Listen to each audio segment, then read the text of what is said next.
Hola, ¿qué tal? Yo soy Lidia Monsalvo. Les doy la más cordial bienvenida a su programa de Ciencias Jurídicas. El día de hoy nos acompaña el licenciado Francisco González de Cosío, quien nos va a platicar sobre el arbitraje en el deporte. Acompáñenos.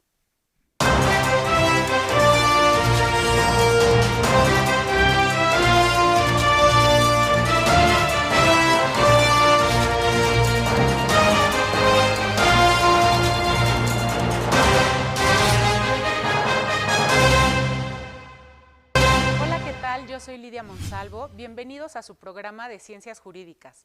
El día de hoy nos acompaña el doctor Francisco González de Cosío, quien nos va a platicar sobre el arbitraje en el deporte. Bienvenido, Francisco. Gracias, Lidia. Gracias por invitarme a Ciencias Jurídicas. Un placer estar aquí. Un gusto que estés con nosotros. Y Francisco, para iniciar esta plática, nos gustaría que comenzaras diciéndonos por qué el arbitraje precisamente en el deporte.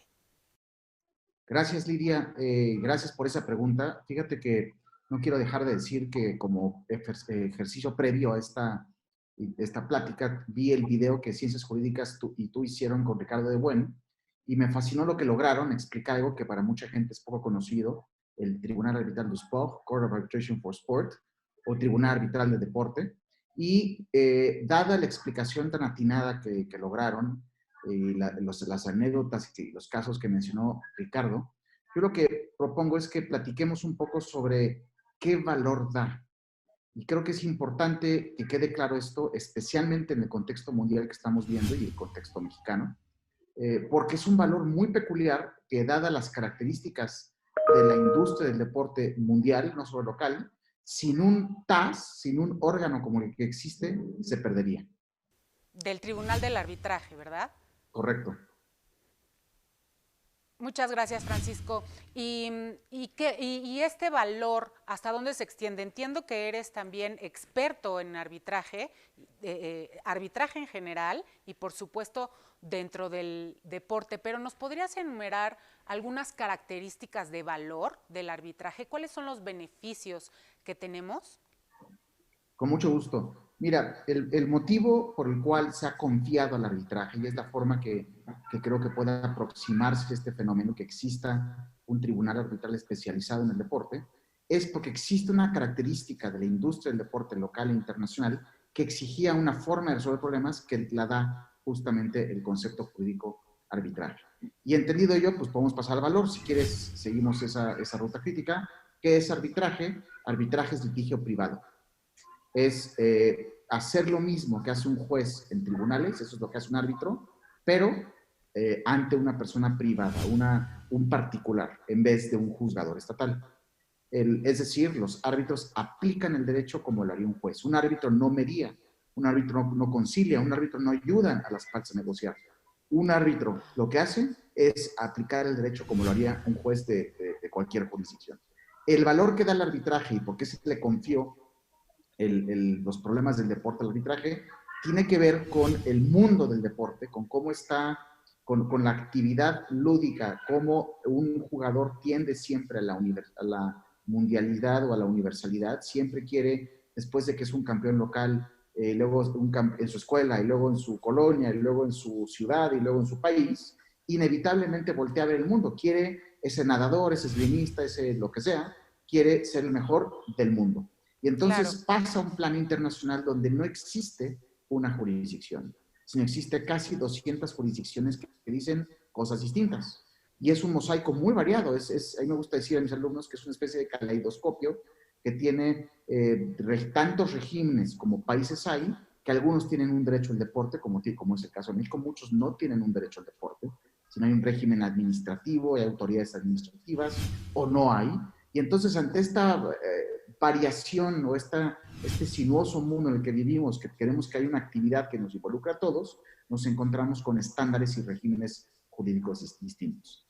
Factor 1. Factor 2 es ante quién se resuelve cualquier problema. O sea, entendido que hay derechos distintos y hay conflicto de leyes, por ende, ¿qué juez es competente? Y aquí pasa otro fenómeno que es interesante, y es que las reglas de jurisdicción de distintas jurisdicciones provocan conflictos de leyes, conflictos de jurisdicciones, de tal forma que un evento deportivo puede involucrar a una pluralidad enorme, a decenas, a veces más de jurisdicciones. Entonces necesitamos que en un solo foro se resuelva, porque si muchas jurisdicciones atraen y quieren conocer de ese caso, el resultado es que existe pluralidad de procesos que en buena medida hacen más oneroso o inclusive frustran al evento deportivo. Por último, tercer factor, y este es un factor más humano, más que jurídico y más que geográfico, y es que se observa que mundialmente hay una tendencia muy grande, no solo de la ciudadanía, sino de las autoridades, por echarle la mano al jugador local, al campeón local.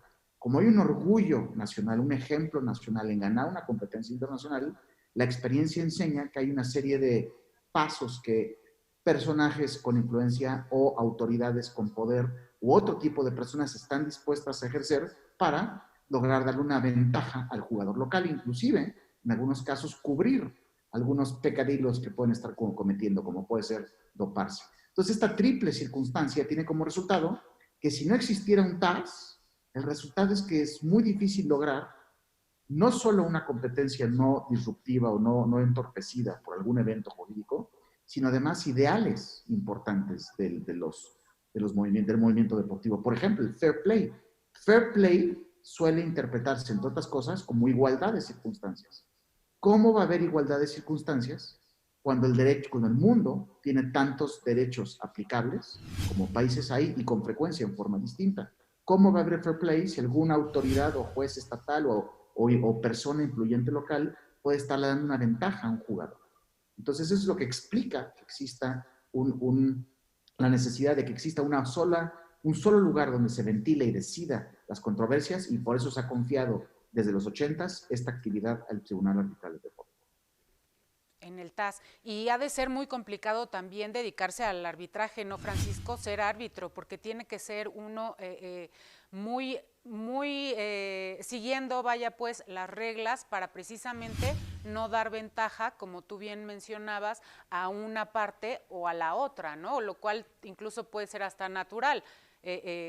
Si va a estar el deportista de mi país, pues obviamente voy a verle todas las ventajas que mencionas.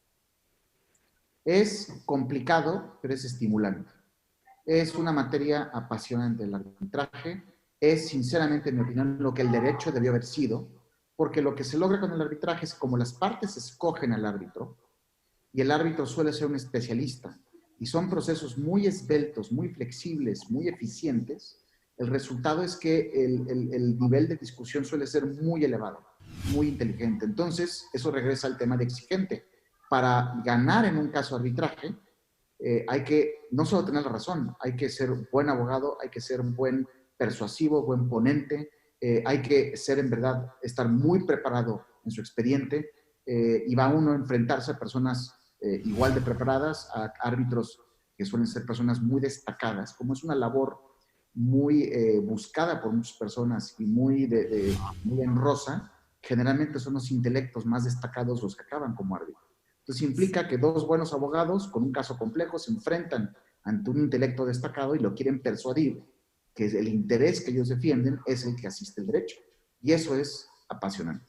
Claro, y conocedor de la legislación aplicable. Y me gustaría que, regresando del corte, Francisco, nos pudieras platicar qué se necesita o las características que tiene que tener un árbitro en específico.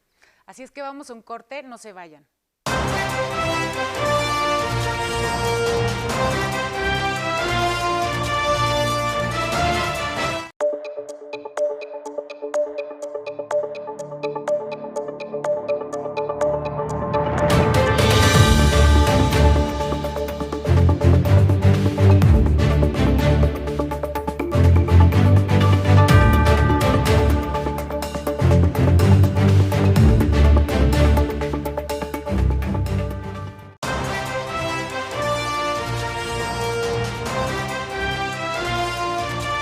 Regresamos a su programa de Ciencias Jurídicas con el licenciado Francisco González de Cosío. Francisco, nos quedamos antes del corte pendientes de platicar qué se necesita para ser un árbitro en materia del deporte. Sí, para ser árbitro se piden dos requisitos y solo dos requisitos. Y es mundial: ser independiente y ser imparcial. No se requiere más, no hay que estar acreditado, certificado, no hay que estar en listas, no, es simplemente un mercado totalmente reputacional que descansa en que no tengas ningún vínculo con las partes, independencia, y que seas totalmente abierto de disposición a dar la razón o no a alguien según el expediente diga. Eso es imparcialidad.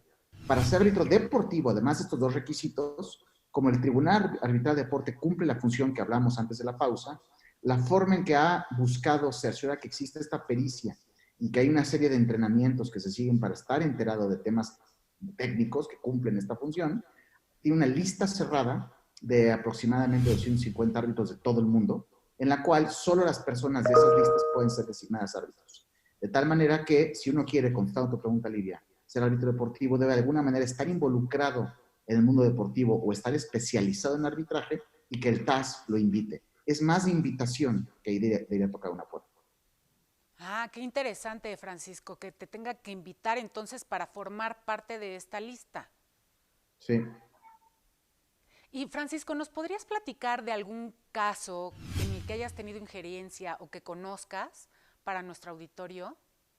Claro que sí, me gustaría tomarlo segundo, que tenga conocimiento, no que yo haya participado porque no me gusta hablar de mis casos, obviamente no solo los que están suyúdices, sino otros, y en cambio creo que dado el propósito que hemos platicado sobre el valor que da el Tribunal Arbitral de Deporte, algunos casos son especialmente útiles, diré tres brevemente.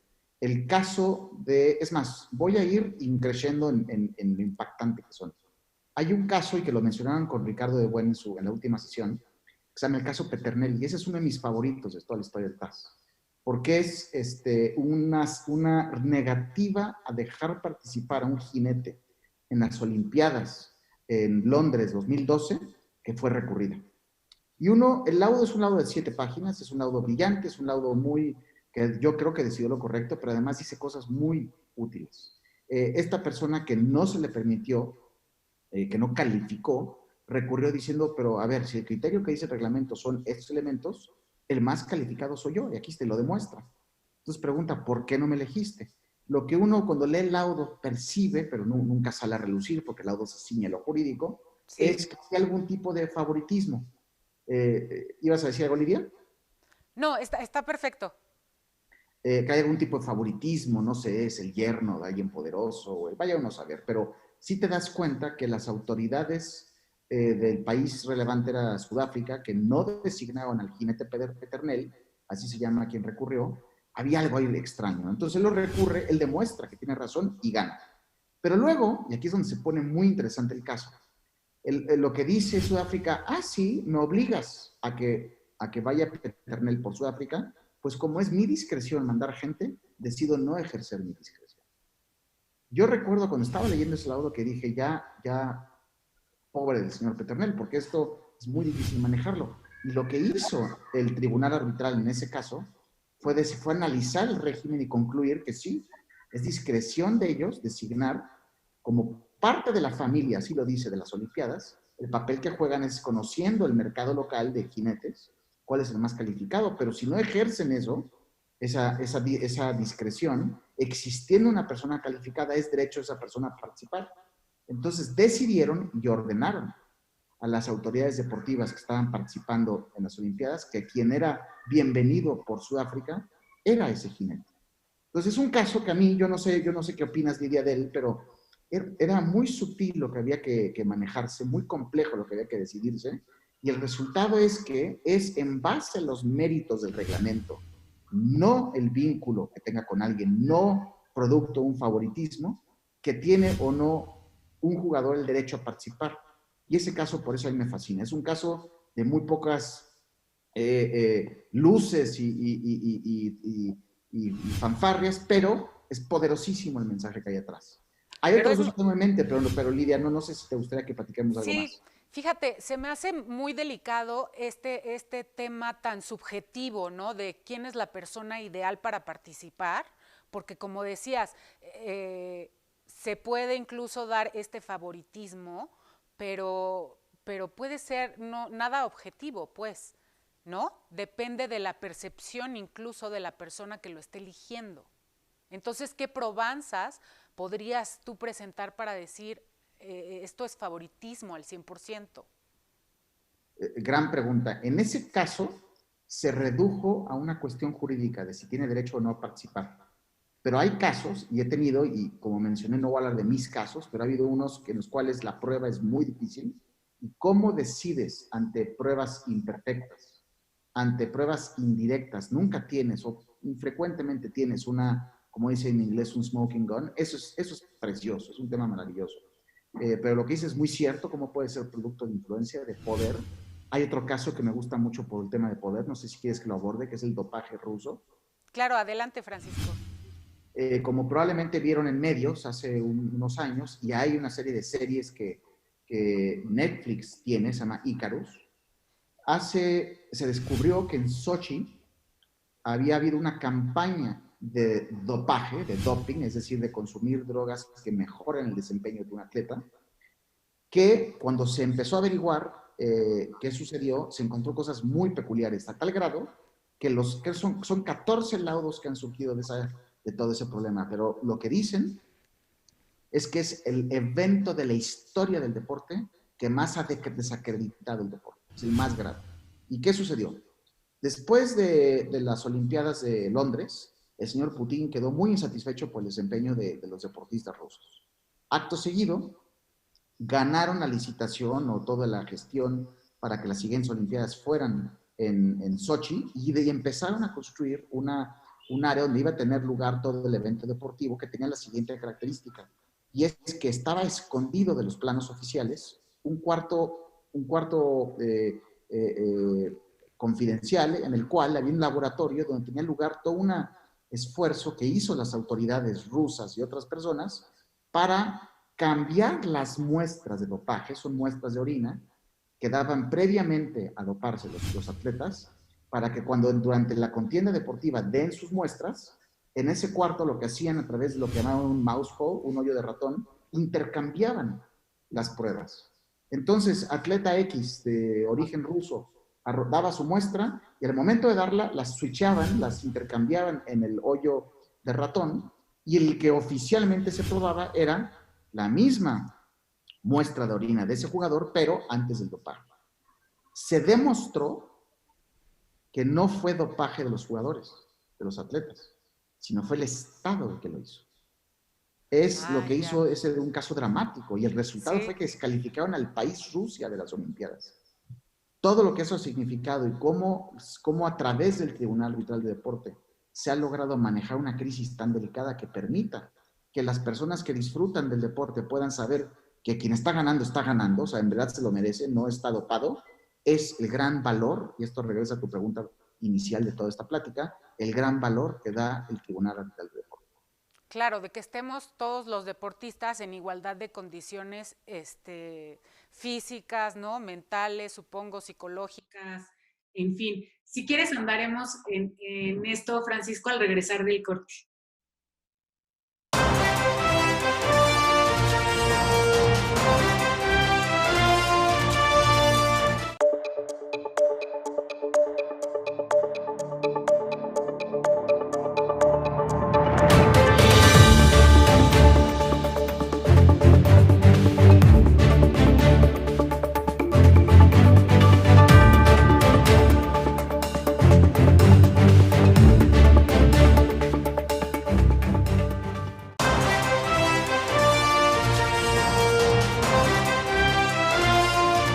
Bienvenidos de vuelta a su programa de Ciencias Jurídicas con el doctor Francisco González de Cosío, quien nos está platicando sobre arbitraje en el deporte. Francisco, y específicamente nos estabas hablando de un caso muy interesante de dopaje, pero tengo entendido y platicábamos antes del corte que también tienes otro caso también muy peculiar.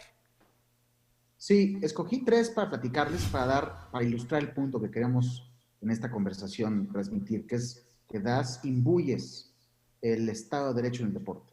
Y el siguiente caso que se me ocurría es el caso Pechstein, es un caso muy famoso porque versa sobre una patinadora de hielo que fue sancionada por dopaje, y ella lo convirtió en su misión de vida desacreditar al Tribunal Arbitral de Deporte.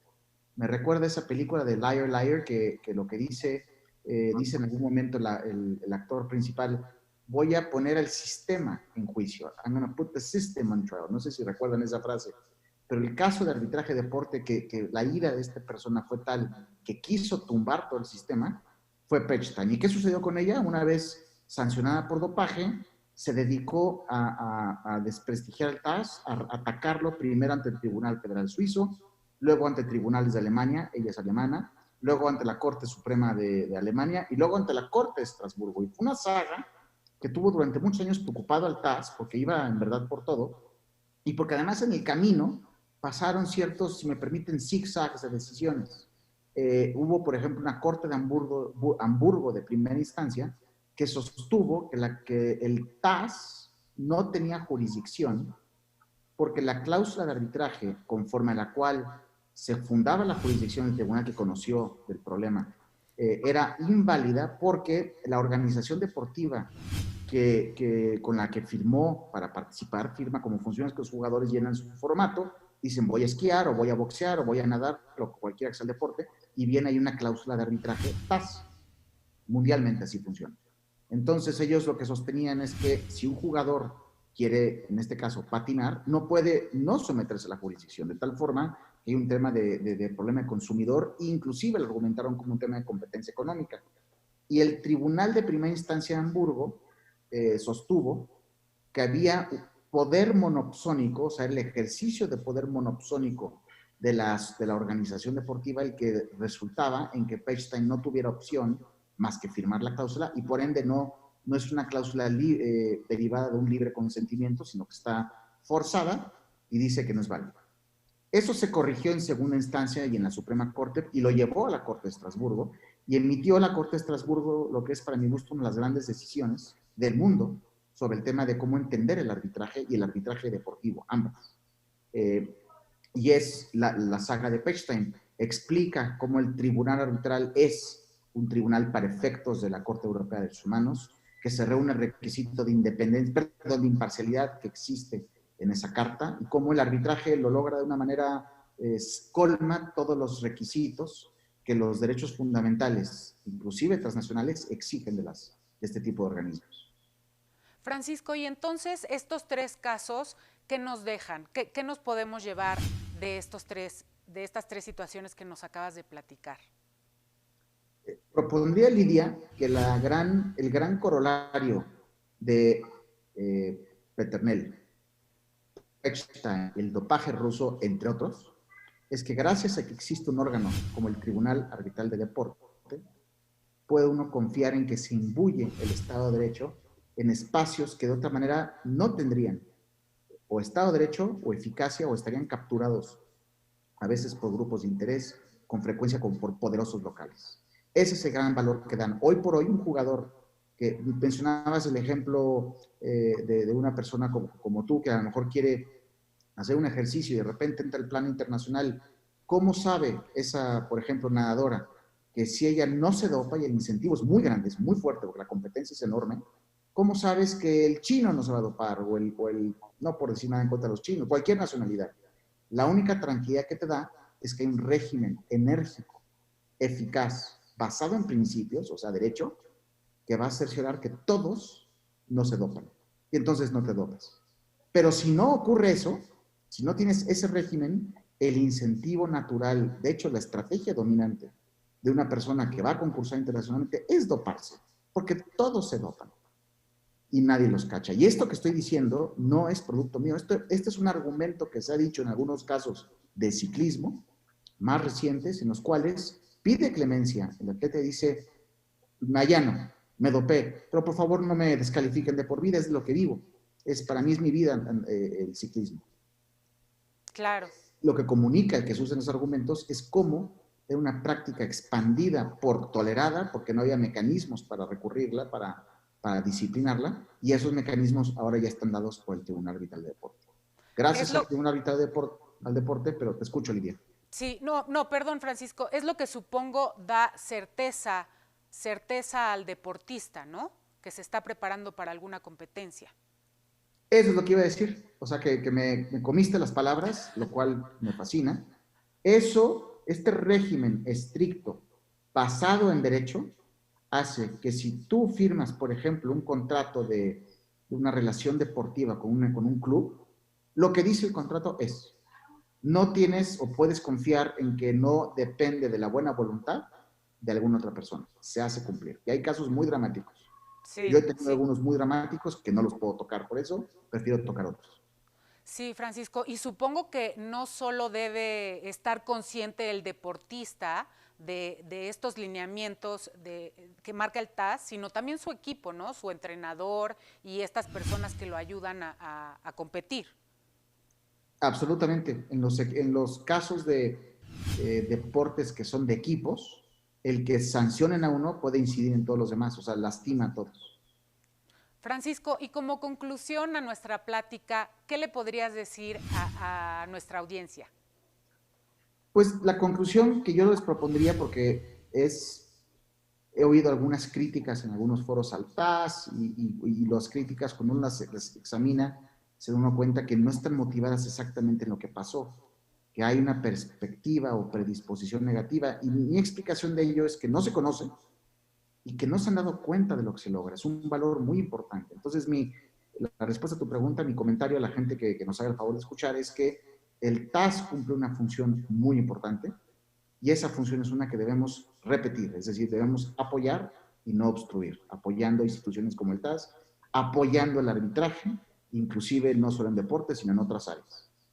Correcto, Francisco. Pues muchísimas gracias por habernos acompañado. Fue un placer platicar contigo. Se queda abierta la invitación para que nos sigas platicando sobre este y muchos temas más.